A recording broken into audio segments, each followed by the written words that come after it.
News track में फिर से एक बार आप तमाम का स्वागत है और इस्तकबाल है। बड़े ज़ोर शोर से शुरू हो चुका है और तमाम से यही गुजारिश की जाती है कि अपने सेहत का ख्याल रखें। हर इंसान जब सुबह सवेरे उठता है तो उसकी एक आदत होती है कि आज की ताज़ा खबरें क्या हैं। भारत में भी यही रवैया इख्तियार किया जाता है और भारत के तमाम लोग अब सियासत में काफ़ी दिलचस्पी लेने लगे हैं। तकरीबन 20 साल पहले ये न्यूज़ देखने का रुझान किसी के पास नहीं था और लोगों को बहुत कम सियासत में, पॉलिटिक्स में दिलचस्पी होती थी कि कई लोगों को तो प्राइम मिनिस्टर का नाम भी सही तरीके से नहीं मालूम होता था और ना ही कोई फॉरेन मिनिस्टर को जानता था, ना ही एजुकेशन मिनिस्टर को जानता था। 20 साल पहले सिर्फ एक चैनल हुआ करता था और उस पर ख़बरें जो दिखाई जाती थी उसमें सच्चाई होती थी, सदाकत होती थी।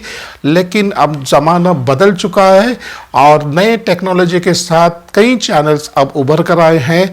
तकरीबन 10,000 से ज़्यादा चैनल हिंदुस्तान में चल रहे हैं जिसमें अलग अलग तरीके से खबरें दिखाई जाती हैं, जिसमें 90% से ज़्यादा खबरों में कोई सदाकत नहीं होती। कई ऐसे चैनल्स भी हैं जिसे गोदी मीडिया कहा जाता है और इन गोदी मीडिया चैनल्स पे ऐसी खबरें दिखाई जाती हैं जिसमें सिवाय नफरत के सिवा कुछ नहीं होता। आज का हर नौजवान सियासत में दिलचस्पी ले रहा है और पल पल की खबर से वो बाखबर रहता है। 80% से ज़्यादा लोग अब टीवी देखना बंद कर दिए हैं क्योंकि उन्हें न्यूज़ हासिल करने का एक नया ज़रिया हाथ आ गया है और वो मोबाइल है और मोबाइल के ज़रिए वो हर खबर से बाखबर रहते हैं। जब हम सुबह खबरें देखते हैं तो हर रोज़ कोई ना कोई नया मौजू, नया टॉपिक हमें देखने को मिलता है। इसकी वजह से एक समुदाय, एक मज़हब के जज्बात को ठेस पहुंचाने की कोशिश की जाती है और ख़ासकर सोशल मीडिया के तमाम प्लेटफॉर्म्स पे ऐसी कई खबरें आपको देखने को मिलती हैं जिसमें कोई ज़र्रा बराबर भी सच्चाई नहीं होती।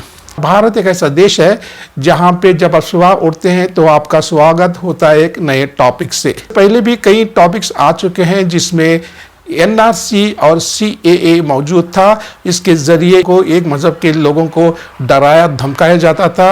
अब फिर से एक नया टॉपिक भारत में सर उभरा है और उस टॉपिक का नाम है हर मस्जिद के नीचे भगवान का मंदिर मौजूद है। सब लोग तो यही कहते हैं कि भगवान ऊपर होता है, लेकिन ये लोग भगवान को मसाजिद के नीचे ढूंढ रहे हैं। मस्जिद चाहे संभल की हो, ज्ञानव्यापी हो और चाहे दिल्ली की जामे मस्जिद हो। कई लोगों का यह गुमान है, कई लोगों का ख्याल है कि यहाँ पे भगवान विष्णु का कभी मंदिर हुआ करता था जिसे तोड़कर यहाँ पे मस्जिद बनाई गई है, लेकिन इन बातों में कोई सच्चाई नहीं है। सबसे बड़ी हैरान करने वाली बात यह है कि हज़रत ख्वाजा मोइनुद्दीन चिश्ती रहमतुल्लाह अलैह की दरगाह में भी जिक्र किया जा रहा है कि 800 साल पहले दरगाह के नीचे, इस आस्थाने के नीचे कोई मंदिर मौजूद था।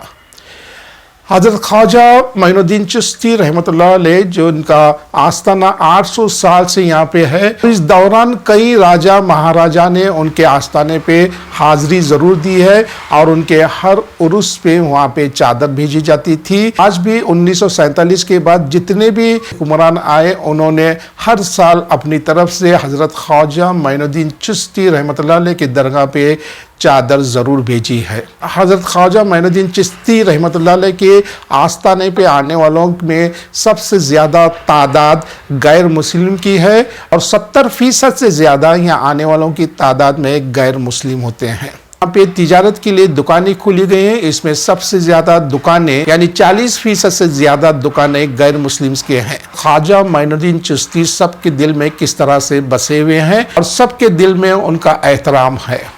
हमारी सरकारी हुकूमत को चाहिए कि ऐसे मौज़ों को वहीं का वहीं दबा देना चाहिए और तरक्की की तरफ ध्यान देना चाहिए। अगर बात की जाए गरीबी की तो गरीबी में भारत का नंबर 107 है और भारत की 140 करोड़ की आबादी में 80 करोड़ अवाम को 5 किलो राशन देकर उन्हें मुतमईन किया जा रहा है और हर रोज़ नया कोई ना कोई टॉपिक छेड़ा जाता है जिसकी वजह से भारत के तमाम अवाम इस हुकूमत से बेइंतहा परेशान है। अगर आसाम की बात की जाए तो आसाम में भी हर रोज कोई ना कोई ऐसा मौजू छेड़ा जाता है। पिछली मर्तबा न्यूज़ ट्रैक की बुलेटिन में इस बात का जिक्र किया गया था कि आसाम के चीफ मिनिस्टर ने एक नया कानून वहां पे पास किया था। वो कानून था कि मुस्लिम के शादी के रस्म और रिवाज के मुतालिक कि मुस्लिम के शादी ब्याह में जो रस्में अदा की जाती हैं और जिसका रजिस्ट्रेशन किया जाता है अब वो नहीं होगा और काजी के बगैर ये तमाम रस्में अदा की जाएंगी और इसमें काजी साहबान का कोई दखल नहीं होगा। अब एक दूसरा मौजू जो जेर बहस है, आसाम में गाय का गोश्त कहीं भी फरोख्त नहीं किया जाएगा। हालांकि गाय के गोश्त खाने वालों की तादाद हम लोगों से ज्यादा है। गाय के गोश्त की कीमत रोज बरोज बढ़ती जा रही है। अगर बीफ एक्सपोर्ट का जायजा लिया जाए तो भारत का नंबर इसमें तीसरा है और सुनील अग्रवाल एक ऐसे बिजनेसमैन है जो हर रोज जो अल कबीर के नाम से 10 टन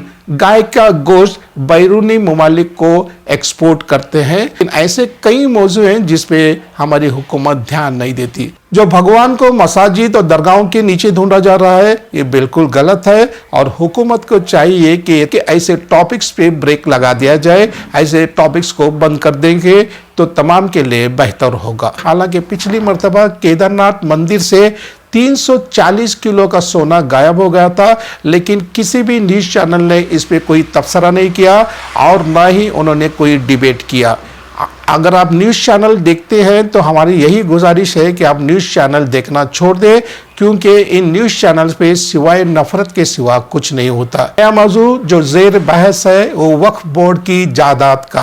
भारतीय हुकूमत चाहती है कि वक्फ बोर्ड की जायदाद को हुकूमत में शामिल किया जाए। भारतीय सरकार हर रोज ऐसे नए नए मौजूआत को, ऐसे नए नए टॉपिक्स को उभारती जाएंगे तो भारत देश कभी तरक्की नहीं करेगा। अगर भारत देश को वाकई में तरक्की करना है तो सबसे पहले वो महंगाई पे लगाम लगाए और जो ग्रेजुएट्स हैं उनको नौकरियां फराहम करें। हालांकि पेट्रोल के प्राइसेस 2014 में 65 रुपए थे और क्रूड ऑयल के प्राइसेस उस वक्त 135 पर डॉलर था, लेकिन आज कच्चे तेल की कीमत $85 पर बैरल है, लेकिन आज पेट्रोल की कीमत 102 से ज्यादा हो गई है। इन बढ़ती कीमतों की असली वजह यह है कि भारतीय हुकूमत ने हर चीज पे टैक्स लगाया है, चाहे वो स्कूल स्टेशनरी पे हो या कार की खरीदी पे हो।